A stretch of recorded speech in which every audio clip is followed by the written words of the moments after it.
Good morning and welcome to an oral argument session of the 5th DCA. We've got one case on this session. My name is Judge Edwards, and with me are Judge Lambert and Judge Jay. The case we have this morning is Jonathan Dwight versus Mary Dwight, case 23-1347. You'll see there is a clock there in one of the Hollywood squares.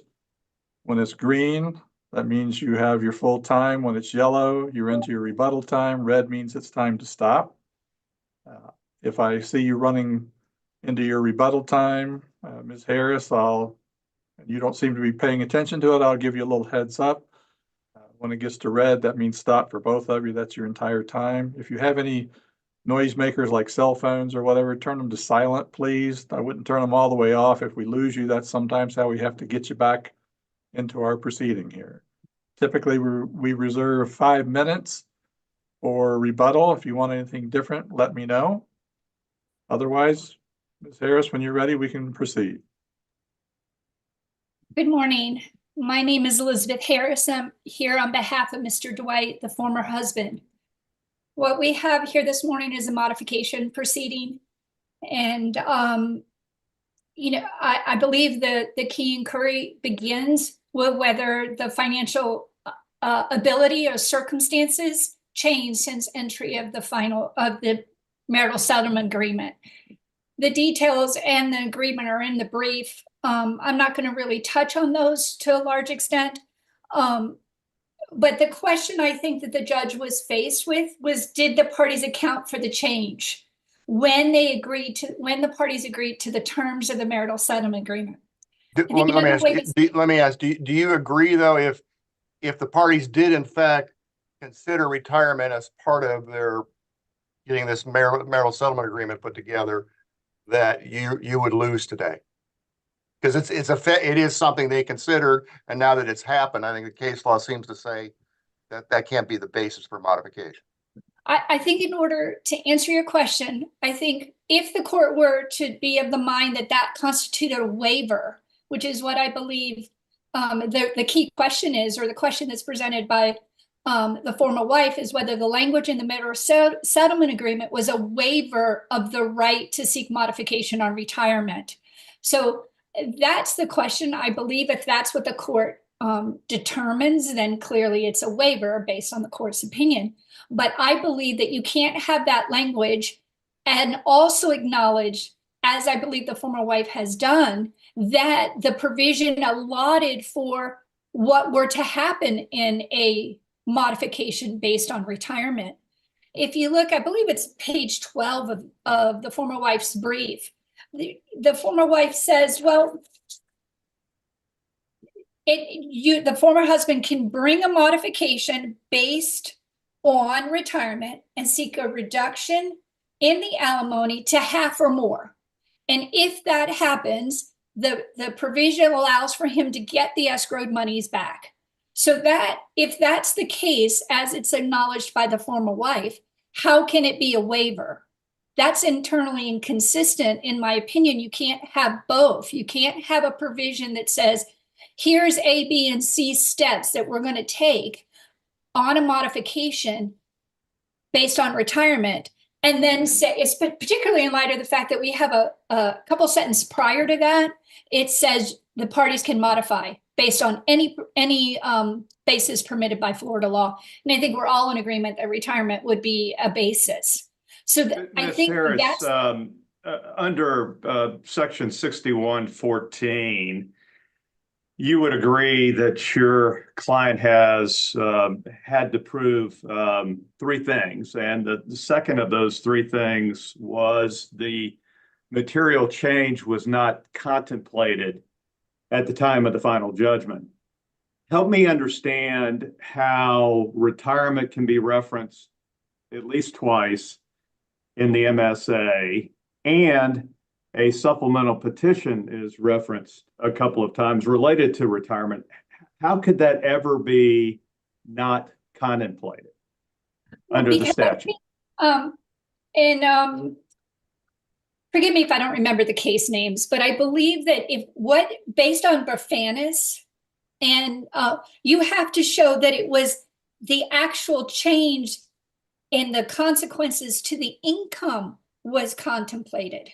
And I don't think we have that here, nor would there be any basis. And I think we have some suggestion, and certainly based on the evidence, we have some suggestion in their brief that you couldn't actually contemplate what the change in the retirement was. Because remember here, much like the Allaire case that I cite in my brief, we have a COVID consequence here. The business is suffering. The unrebutted testimony is, I didn't anticipate retiring at any time I was going to work. And we have COVID come in, again, uncontested testimony that there were options being considered what to do because the business was in financial trouble. And then an abrupt decision by my client's brother to purchase his share. That there's no, and to suggest that we knew what his retirement would be, and I think that's what Bafanis says, you have to have had a sense of what the consequences of retirement would be on the income. And here there's no way to have known that because he doesn't know the business is going to sell. He certainly didn't know what the business may sell for. So how is he going to account for what his future income will look like? And I think that's what Bafanis tells us, as well as Mendez, I think it's Mendez and Jaffe also say, what happens is you can't think about something and then say, well, I have a change, that becomes unfair. And the idea that you're going to retire, hopefully all of us one day are going to retire, right? The idea that income's going to reduce doesn't amount to knowledge. And I think that's talked about in Degota, that the possibility that your income's going to reduce doesn't equate to knowledge of what that reduction is. And by reading the agreement the way it's suggested, the word retirement, even though it says upon retirement, we're going to escrow 50%, and then you have a right to modify. And if it's reduced, you will get either the 50% back or even more as acknowledged by the former wife. How does that suggest? It would be internally inconsistent to then turn it around and say, but now that was in there, but even though we told you the mechanism to do it, you can't do it. Ms. Right, Harris, so, let I me- mean, Counsel, I'm let me sorry. ask you. Go ahead, Judge Lambert. No, so in essence, and that's kind of what I was thinking too. I was just reading it. If retirement was something that was contemplated in the preparation of the agreement and under the case law, then you wouldn't have something in the verbiage there that says, okay, if you happen to file a supplemental petition to modify based on retirement, half goes to escrow, half goes to the former wife. And you, husband, if you actually win, you get your money back. You get some of your money back. So your position, I guess, that's contrary to your opponent is it's not only was it kind of that we worked something out that says if you do that and if you win, you don't have to come to her to get her money back. You can go to the escrow account. So therefore, by definition, it can't be a basis to bar a modification. That's your argument? Precisely. It's internally inconsistent to say, here's the mechanism to reduce your alimony based on retirement. And yet then to say, well, I'm sorry, we provided a mechanism for you, but now you're barred. But Ms. Harris, let me ask you it's this. not it's not the retort to that, though. It was contemplated. I mean, if there's a mechanism built into the MSA, it was foreordained in the sense that the parties understood it potentially was going to happen. So, I mean, it almost seems like a back and forth, just depending on who's making the argument. Well, I believe based on the case in, again, forgive me for not recalling the name, but it's in Degota. And Degota specific in that case, and during my rebuttal, I can pull it up if you'd like. It talks about the possibility doesn't mean knowledge. And I think if you take that and then you read Bafanis, you have to have some actual knowledge, some actual import of what the change is going to be on the income. I think that's exactly what Bafanis tells us. And here we don't have any accounting for the former husband's future retirement income. And we know we don't, because the language itself says, hey, if you get a reduction of more than 50%, you can get it back. The reading of it then, if it's less than 50%, she keeps what's escrowed. So we don't have an accounting of what his future retirement income would be. Ms. Harris, I have a And- question for you. Don't the cases talk about basically a two-step thing? First, was the change contemplated, considered, whatever? And then second, was it taken into account or factored into the amount of alimony? Isn't it really a two-step thing? Maybe that's the point I was trying to make, and perhaps you have said it more articulately than I have. I believe it is a two-point thing. You have to have considered when they said that $7,500, they had to, in order to be barred, it had to have had some consideration that his retirement would be whatever, and that he would be paying the 75 based on his future retirement income. Well, here in this particular case, based on the MSA, retirement certainly was considered, contemplated, anticipated, foreseen. I mean, the cases use a number of different words, but what evidence is there that it was factored into the $7,500 a month alimony? I would say there's none. And I don't think that the former wife can point to any evidence where they said we arrived at $7,500 based on an understanding of his future retirement income being X. Because in the Tanner case, the court recognizes at the time the final judgment's entered that the husband may retire, and he does in fact retire, and then they adjust it again in a supplemental petition, don't they? Mm-hmm. Yes, exactly. Because I think those cases all say that future event, in this circumstance, retirement, when you fix the amount, and maybe that's the word I'm looking for, when you fix the amount of the alimony, that amount has to be fixed with an eye towards what your retirement income would be. And I think that's what Tanner, Bafanis, Degoda, I think that's what they all say. So in essence, you're basically, I mean, it's all somewhat is contextual here, is these are not 32-year-old people getting divorced. These are late 60s people getting divorced. So it seems your argument is, look, you should anticipate people over 65 are going to retire. That's just kind of walking around common sense. And I know common sense is not always a good word in appellate land anymore, but that's common sense stuff. So if you guys are going to execute a marital settlement agreement to get divorced after 30 years and you're both 68 years old, you better say something saying, look, we all understand we may not work anymore because we're 68.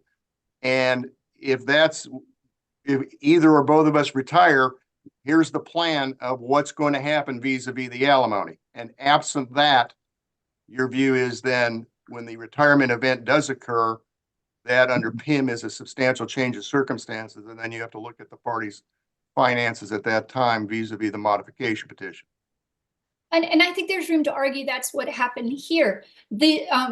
My client was past retirement age at the time he entered into this agreement. So again, using that language, that knowledge, or the possibility of retirement, the possibility of reduction in income, that existed certainly for him, the possibility. So in entering this agreement and setting up a mechanism that allowed him to do that, I think that in and of itself tells us the $7,500 was not fixed, was not arrived at, was not fixed, was not retirement income was not factored in setting that $7,500. Let me. I mean, there's case law that the former wife, shouldn't have to deplete her assets to support herself, and you don't disagree with that. Is that work the same way? The payor that here, the former husband, he should not be required to deplete his marital assets, his equitably distributed assets, to pay alimony? I think absolutely it has to apply equally. And I would say the case law says you don't have to deplete, and we have a recognition within this order itself that his expenses, even though we're talking about gross income, which, you know, I'll just throw in that based on the Kirby case, this court itself on the very issue reversed, but he's dipping into his assets, depleting his assets. She's not doing that. I think that equity would require, if we're looking at that for the recipient of the alimony, that likewise applies to. Let me change courses we run. I mean, as to the issue of adultery, I'm not following this. I understand 61.08 says what it says. to me, that's a part of when you're setting the alimony initially by agreement by court order. I mean, he's not really committing adultery anymore because he's not married. Not to her, he's not married. I guess adultery could be a factor in a modification proceeding if the payor spouse is still making the same money before when he got divorced, and now he's saying, I really can't afford to pay alimony to my first wife because my new girlfriend's really expensive. I got to spend a lot of money on her. Then I guess that could somehow factor in. You can't argue that. I think what you're saying, that would then require analysis of what his expenses would be, right? So if we were to remove, let's say he was maintaining a condominium in some exotic place, that might be removed from the expenses, and then the court would do an expense analysis as to his need and ability to pay.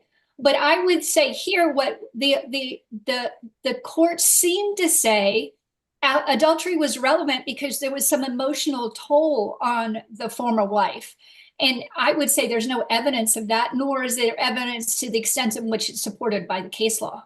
I mean, I guess you could say, I can't work because I'm distraught about what happened. I mean, that part I understood more, but the theory of, you committed adultery years ago or whenever it was, that somehow is a factor in the financial condition, because there seems to be no dispute that he's had a significant reduction in his monthly income. He retired, was making $300,000. Now he's got Social Security, and then factor in the investment income, which I think the judge is correct in doing. And I would agree with that, the calculation, but it would have to be on both sides, and we don't have that done here in the order. There's not a consideration of what her income is or what we arrive at when you include the investment income. That's not included in the court's analysis. So I would answer your question by saying any maintenance of a relationship outside of that marriage would be reflected or considered in evaluation of the expenses, and we don't have that done here.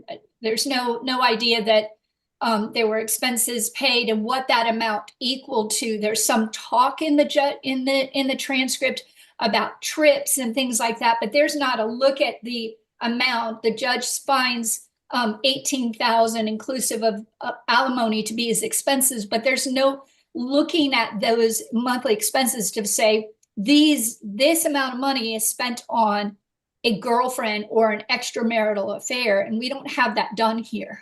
And even Counsel, if would you like to save you've got about 3.5 minutes left. Would you like to save that for rebuttal? Yes, sir. All right. Mr. Marks, when you're ready. Good morning, Doug Marks for the former wife. Excuse me. I think when we look at the issue of retirement and people contemplating retirement and what bars a petition for modification and what doesn't, when we look at the case law from Pym through Befanis, I think what that case law says, if you start with Pym, Pym says your agreement is silent as to the issue of retirement. Everybody thinks about retirement, so it's no bar. So following up what you just said, if this paragraph 10 was not in the agreement, then it would be a basis to modify this case. The modification will be an appropriate petition and should be granted. Well, then if this paragraph was not in there, then it would be similar to the cases where the marital settlement agreement doesn't reflect anything specific about. I'll ask a better question. In other words, the parties can't come back later and says, well, it's nothing in the agreement, but we did talk about it way back in the day. It's just not in the agreement, and so it was contemplated. So please, judge, if you're the payee, don't modify. Well, that's kind of similar to the fact pattern in Befanis, where there was an original petition for modification, and there was clearly some issue where retirement was in the air. But when they settled that petition for modification through a stipulated final judgment, they just said the judgment is the alimony is reduced to this, and they didn't say why. And that, I believe, was the basis for this court's ruling in Mr. Marks, did the parties say how they came to $7,500 in the MSA?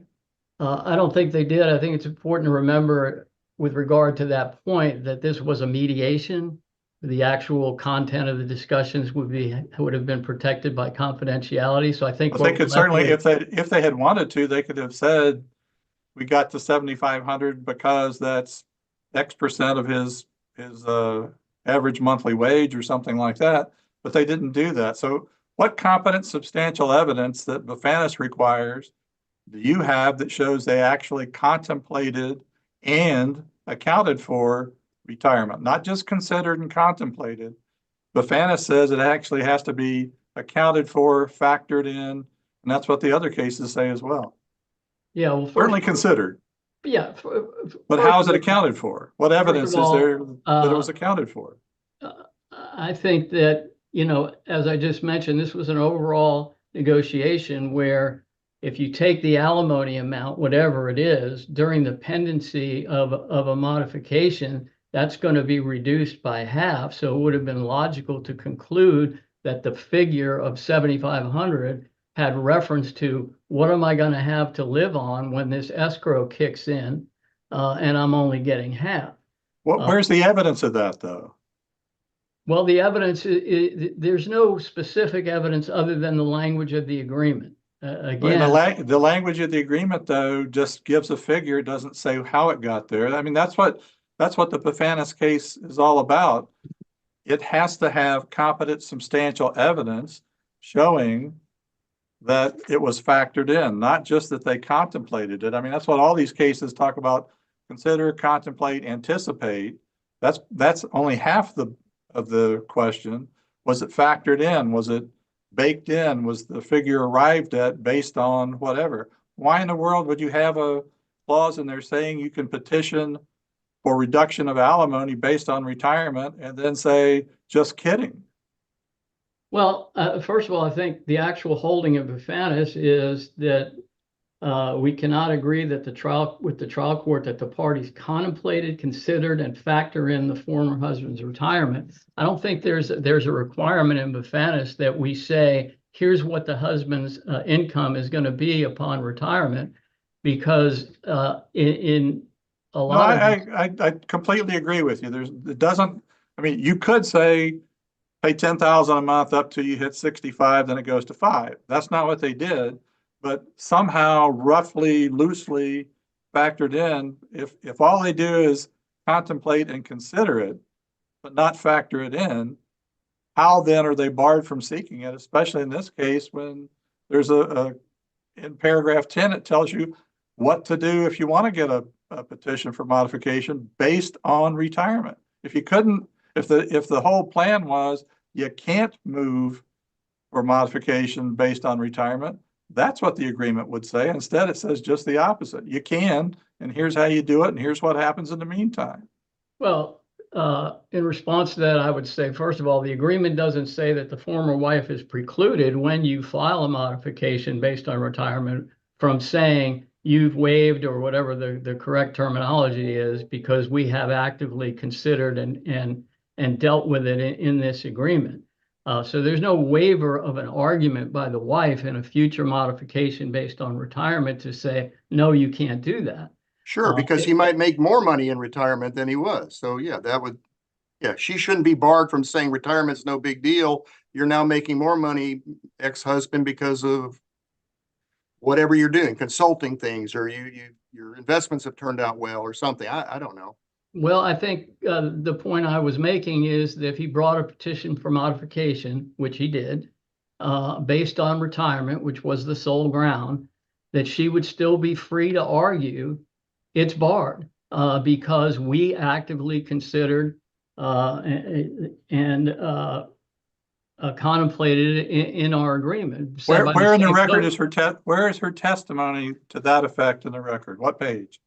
There is no testimony to that effect in the record, because this was the product of a mediation where the parties went back and forth for a considerable period of time, and that evidence is deemed confidential.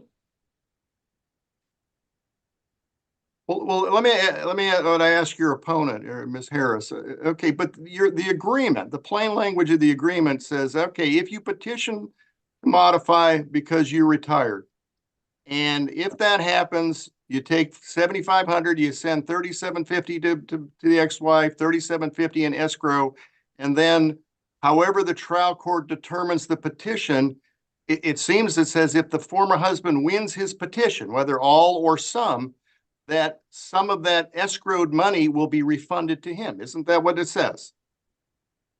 Yes, right? Mike, can you not hear me?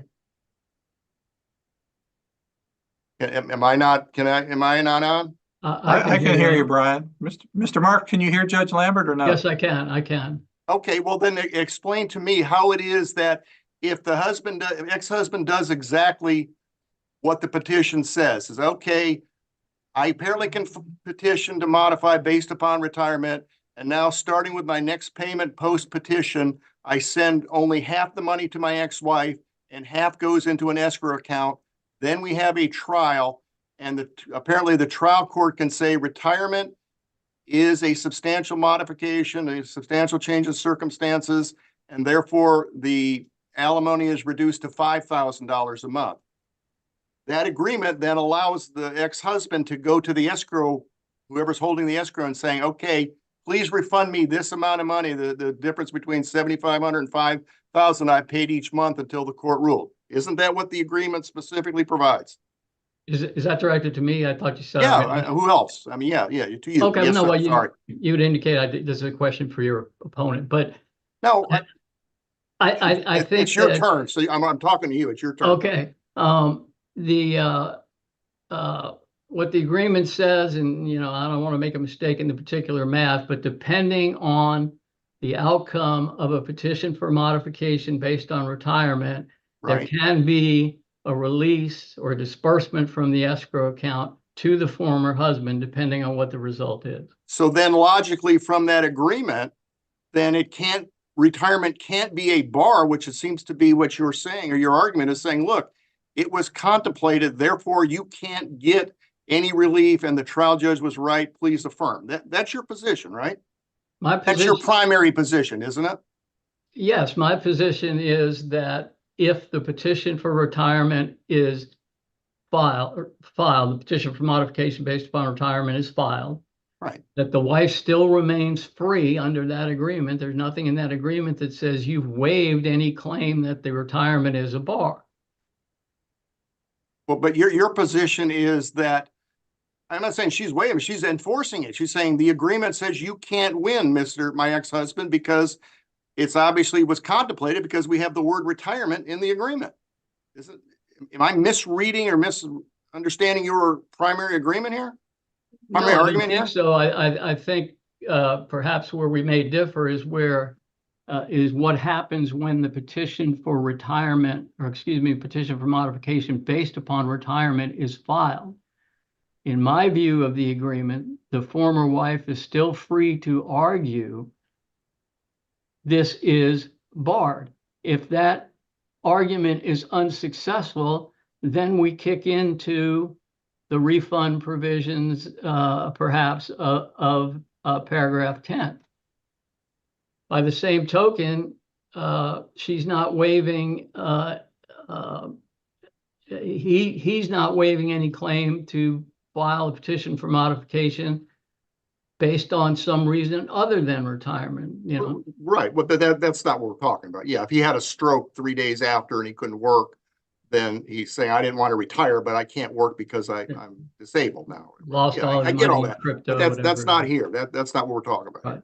So, my view of the agreement is that once we get to the point of he's now filed a petition for modification based on retirement, she can argue, as I'm arguing today, that it's a bar. If that argument is unsuccessful, then the case gets tried and the provisions of paragraph 10 as to what happens with the escrowed money kick in.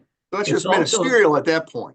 I'm sorry, sir? That's just ministerial. In other words, if he's allowed to pursue a modification based upon retirement and it's not barred by the case law or your argument, because it was contemplated at the time they executed the agreement, then they go to trial, and whatever the judge decides, then they say, okay, this is what happened. I would like my escrow money, or your client would say, he still lost.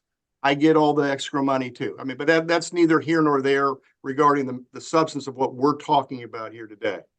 Yeah, it's math at that point. Yeah, right. Well, let me ask you a different thing about the supportive relationship. How does that become a factor here? I mean, if I understand supportive relationship, all right, that's more of a, I'm the paying spouse, payor, and my ex-spouse is in a supportive relationship. I shouldn't have to support her new relationship in this scenario here. What is the difference? Why is his new relationship a factor at all in this? Well, first, I don't think supportive the relationship as defined by the statute is a factor in this case. I think the court alluded to it in this case as evidence that he continued to spend unabated and live a lavish lifestyle while this was being pursued. I don't think a supportive relationship, even under the statute, relates to, you know, the payor spouse. Thank you. I agree with you. Okay, again, Mr. Markson, I just want to be sure I understand. There was no evidence at all from any source as to how retirement was factored into or taken into account in terms of setting the $7,500 a month alimony figure. Is that correct? Well, there's certainly none cited in my brief, and I don't recall any. But, you know, again, I make the same point that if anybody had attempted to testify, this is what we based the 7,500 on when all of this was the product of a mediated mediation. I think that would have properly been met by an objection. And I would reiterate that you know, when we look at the 7,500 in relation to the escrow, the former wife could easily consider that, hey, I've got to think about what I'm going to get during the pendency of this modification, which could be a year, it could be 2 years. And so we're talking about half of a number. And they, you know, they selected 7,500, but I don't think we can just say that she didn't consider the number in establishing what her cash flow is going to be while the case was pending. But in terms of that may be, but all the cases talk about, again, kind of a two-step thing. Everybody who's getting up in years, 67, 68, or God forbid into their 70s, thinks about retirement, talks about retirement, all the rest of that. So it's considered whether it's in the agreement or not. So here, clearly it was considered and contemplated. But the cases also talk about Bafanis, Tanner, all the rest of them, talk about it has to be taken into account or factored in. And in order to know that, there has to be some evidence in the record. And I think you've agreed with me that for whatever reason, there was no evidence in the record that it was factored in or how it was factored in. So all we have is it's contemplated, considered, which, you know, again, as Judge Lambert pointed out, I think these folks were in their mid 60s, maybe even a little 67, 68 at the time, and COVID had already come along and had an impact on the business. So, you know, there certainly was consideration, but there's nothing here in the record to say how it was accounted for or factored in. That's what I keep trying to find out if that's anywhere. Well, the only disagreement I would have is the agreement is in the record. The agreement is evidence, and the agreement, I think, stands by itself for supplying that type of evidence. But that proves that it was considered or contemplated. I get that. It does not in any way say how the $7,500 was arrived at.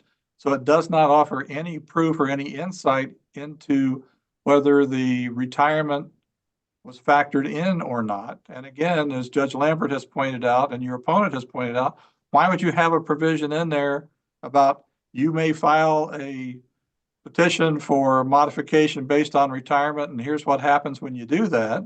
We all recognize that, to me, says we recognize you might do that, when if the party's intent was you cannot do that, they should have said that instead, and they did not. Well, we do have a part of our brief where we talked about what accounted for means and how the courts have used that in the same way as considered. And we talk about the difficulty of being specific in these forward-looking agreements as to look forward as to what someone's income is going to be when they retire, even if they are at the age of these people are. Things can happen suddenly. But your argument, Mr. Marks, your argument is they thought about retirement and they agreed that he wouldn't seek a modification based on retirement. That's your argument. It's baked in, it's factored in, it's accounted for. Therefore, he's not allowed to seek a modification based on retirement when the agreement contemplates something 180 degrees different. Well, the only disagreement I would have with that is what the agreement says is if you bring a petition for modification based on retirement, the court is going to have to determine as a threshold matter, which it did in this case, whether our discussion and whatever it may be in the agreement, it's in the agreement, whether our discussion precludes that claim. And that would be a threshold issue in the petition for modification. But what evidence in the agreement, what language in the agreement says you cannot file a petition based solely on retirement? Where is that? You say it's in the agreement. No, that's not in there. Okay, And that's not in the agreement. There's no testimony about that. There's no other evidence about that. Without that, how can you say it was factored in or accounted for? Well, again, the 7,500 is being arrived at the same time as there's a discussion of an escrow of half of whatever the alimony is. Now, I understand and agree that there's no specific evidence as to the negotiations that led to this number. However, Counsel, I think we're kind of beating around the bush. I mean, all they needed to do, again, mediation, confidential, all they needed to do was put in the agreement. Look, we're both 68 years old. That's past retirement age.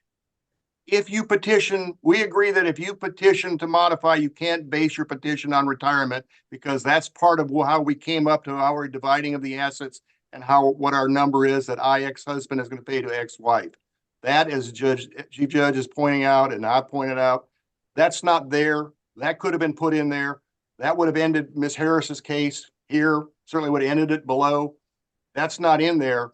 And in fact, it's just the opposite. They say, we contemplate that you may do that. And if you do that, here's what we do with the money. We split it in half. And then husband, you may get the money back if you win. If the judge says, oh, this is terrible, you've got plenty of money, ex-wife, your alimony is now zero. Now that wouldn't be right, I don't think either, but that's contemplated in the agreement. So he did exactly what the agreement contemplated.